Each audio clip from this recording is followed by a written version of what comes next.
the planet is transforming, and its future appearance is already being worked at in the world of thought, the second heaven. Let's talk about the second heaven. Finally, the ego, the threefold spirit, enters the second heaven, clad in the sheath of mind, which contains the three seed atoms, the extracts from the three discarded vehicles, namely the dense body, the vital body, and the desire body. The spirit now enters the second heaven, and it has only the mind over there. The second heaven is the region of concrete thought. It means that the spirit has now entered the world of thought, and over there it is only the mind that exists. And in artistic world, people who know about this secret, they represent only the head. They put only the head for people to know that the person has entered into second heaven, because all other parts of the body disintegrate by the time the dead gets to the second heaven. And we show a picture of the second heaven, which is in the world of thought. And the second heaven is the lower region of the world of thought, where we have the archetypes of desire and emotion, the archetype of universal vitality, and the archetype of forms. The three lower regions, they constitute the region of concrete thought, and that is the second heaven. The movement of the dead from the first heaven, which is in the desire world, to the second heaven, which is the region of concrete thought, is a conscious movement. Let us take note that generally the movement from the dense body into the vital body, and from the vital body to the desire body, and from the desire body to the first heaven, most often it is unconscious for most people. But the movement into the second heaven is a conscious movement for everybody. Then the dead leaves the desire body. He or she is perfectly conscious and passes into a great stillness. For the time being, everything seems to fade away. The dead cannot think. No faculty is alive. Yet the dead knows that he or she is. The dead has a feeling of standing in the great forever, of standing utterly alone, yet unafraid. And his or her soul is filled with a wonderful peace, which passeth all understanding. In esoteric Christianity, this state, that state, is called the great silence. Then comes the awakening. The spirit is now in its home world. We are not talking about the actual home of the spirit, the world of thought. The first awakening brings to the spirit the sound of the music of the spheres, celestial music. It is a fact and not a mere figure of speech. In our earth life, we are so immersed in the little noises and sounds of our environment that we are incapable of hearing the music of the marching oars. But the trained esoteric Christian hears that music of the planets, of the heavenly bodies. They sing, they vibrate, and the song comes. The trained esoteric Christian hears that. When it is said that this is the world of tone, it must not be thought that there are no colors. Many people know that there is an intimate connection between color and tone, that when a certain note is struck, a certain color appears simultaneously. So it is also in the heavenly world. Color and sound are both present, but the tone is the originator of the color. The musician can hear certain tones in different parts of nature, such as the wind in the forest, the breaking of the surf on the beach, the roar of the ocean, and the sounding of many waters. The musician hears them, different from the way we hear them. These combined tones of nature, they make a whole, which is the keynote of the earth. The keynote of the earth planet is tone. Every planet has a tone. It vibrates and produces a sound. Every human being also has it. We all have keynote because we vibrate. And our keynote can make and unmake us depending on how that keynote is played, its rhythm and its vibration. Every human being has a keynote. The work done by humanity, by the dead, in the heavenly world is many-sided. We're talking about a second heaven, and the work that is done over there are varied.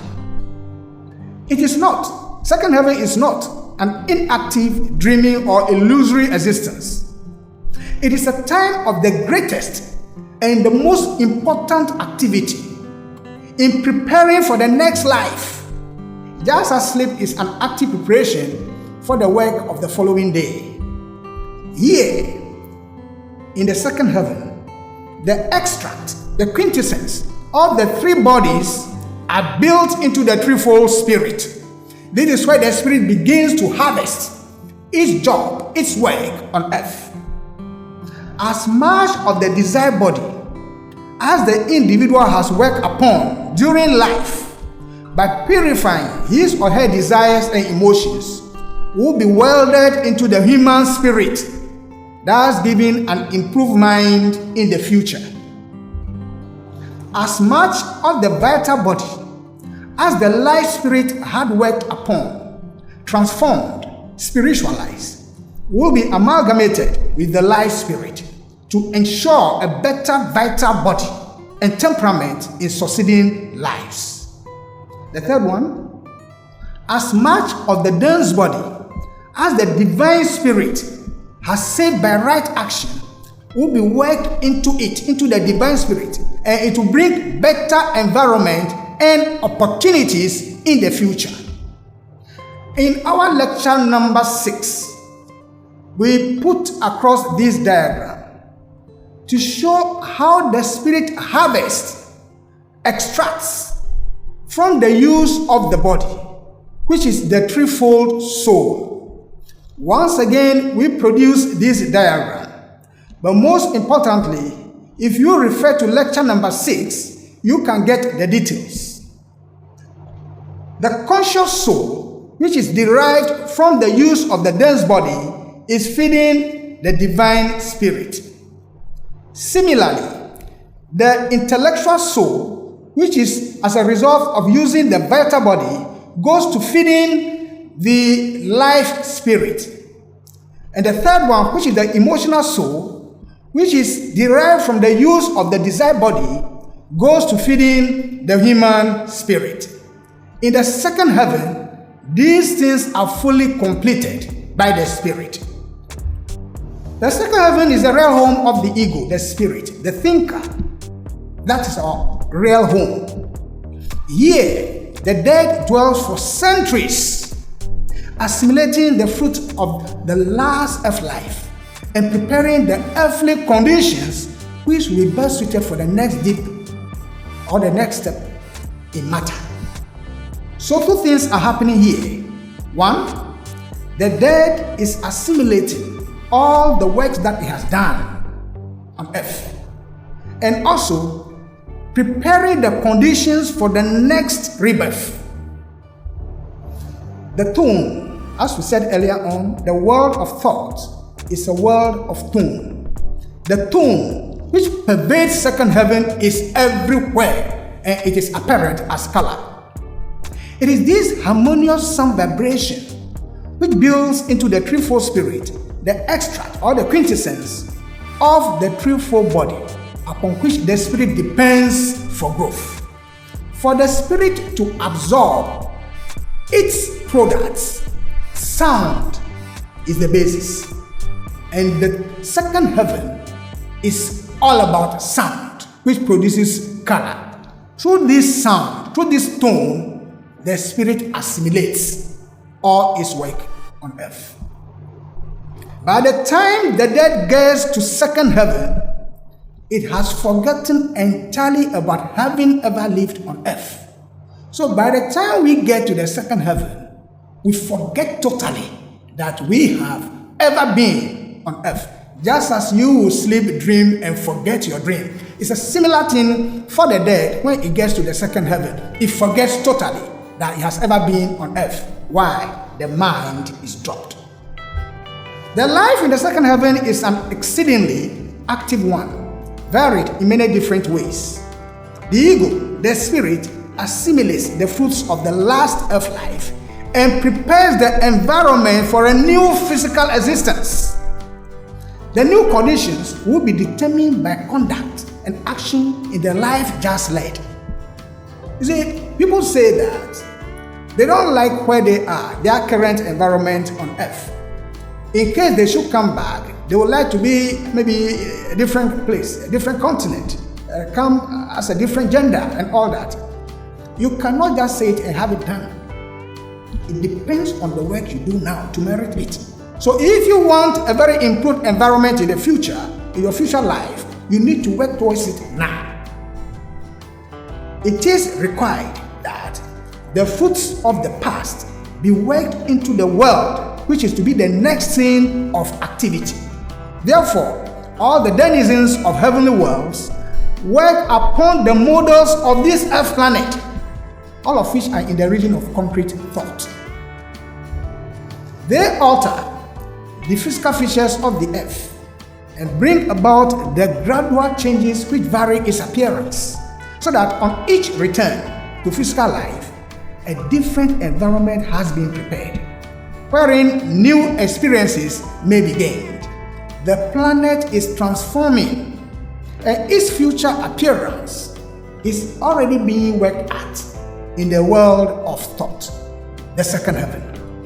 Climate, flora, fauna, and what have you, they are all altered in the second heaven under the direction of higher beings.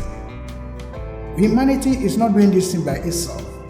There are higher beings who are directing us as to what we need to do.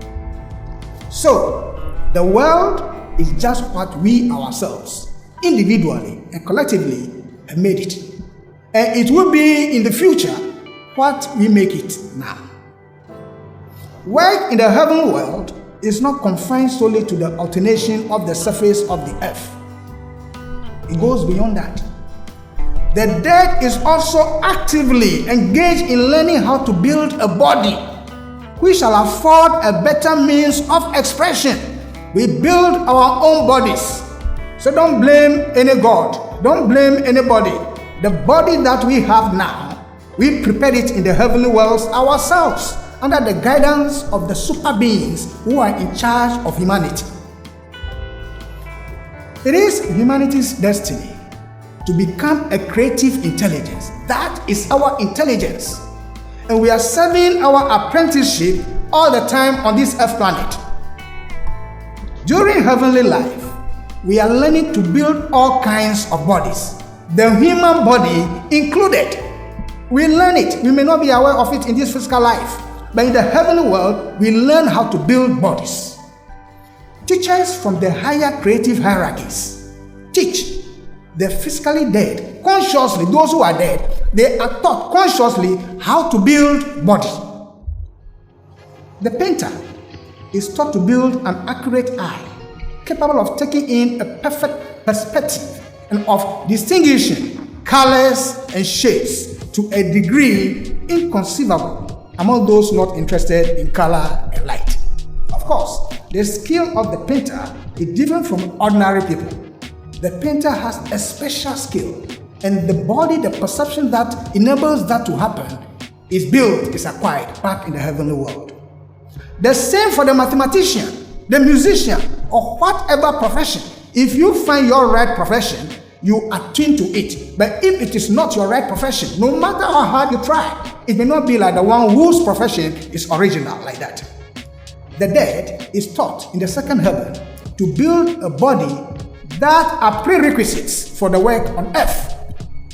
That is why some are gifted in certain areas than others. They built it and they found it in the physical life. Overall, of all the professions, none is so high as the musician. The musician is so high. While the painter draws inspiration chiefly from the world of color, which we have said is the desired world, the musician attempts to bring us the atmosphere of our heavenly home world, where as spirits we are citizens, and the musician translates them into the sounds of earth life. That's why music does it all. That is the highest mission, because as a mode of expression for soul life, music reigns supreme. It is being taken right from our own home world, the second heaven. That music is different from and higher than all other arts can be understood by looking at a statue or painting. Once created, they become permanent. They are drawn from the desired world and are therefore more easily crystallized, while music, being of the heavenly world, is more dynamic and elusive. It cannot be imprisoned, as shown by unsuccessful attempts to do so, partially by means of technology. If you listen to live performances, there is always some difference in them compared to the recorded versions, no matter the modifications made.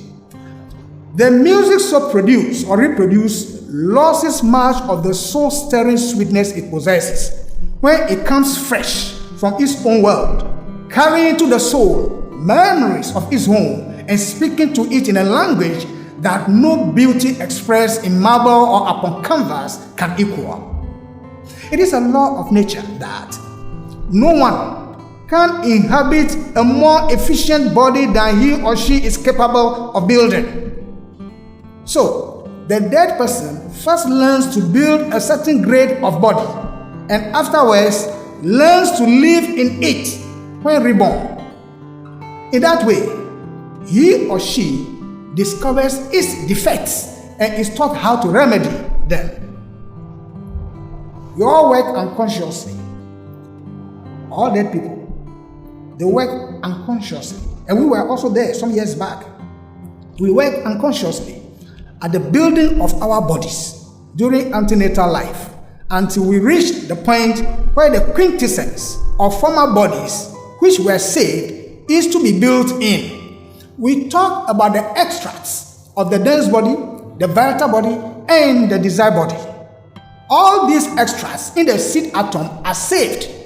When we are coming down to take physical embodiment, all those extracts are woven back into the bodies. We'll be looking at that in our next lecture.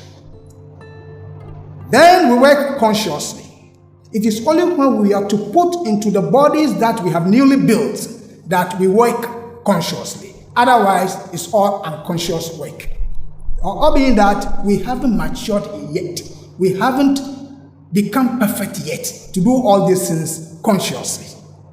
It will therefore be seen that the more a person advances and the more he or she works on his or her vehicles, the more powerful the person becomes in building better bodies.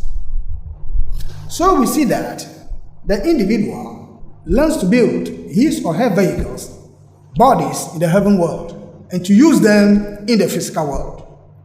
Nature provides all phases of experience in such a marvelous manner and with such consummate wisdom that as we learn to see deeper and deeper into her secrets, we are more and more impressed with our own insignificance and with an ever-growing reverence for God, whose visible symbol nature is. Nature, as people claim, is the visible symbol of God. The more we learn of God's wonders, the more we learn of nature's wonders, the more we realize that this world system is not the vast, perpetual motion machine and thinking people who help us to believe. It is never so. It will be absurd, very, very much absurd, to think that if we toss a box of alphabets into the air, The characters will have arranged themselves into the words of a beautiful poem by the time they reach the ground. That cannot be so. The greater the complexity of the plan, the greater the weight of argument in favor of the theory of an intelligent divine author. And that intelligent divine author is God, called as such in English, but differently in other languages and cultures. There is God, the creator. And Acts chapter 17 verse 28 says, "For in him we live and move and have our being." No one is outside of God. We are all in God, but at different levels, depending on what we do. Having talked about the second heaven, we are now going to talk about third heaven. The third heaven. Filling up every space, no privacy. And silently, it could build and build until you finally see. Whoa, it's taking over, damn no closure, moving closer. No exposure, I just wanna be a loner. Some can't stay sober, looking over all this.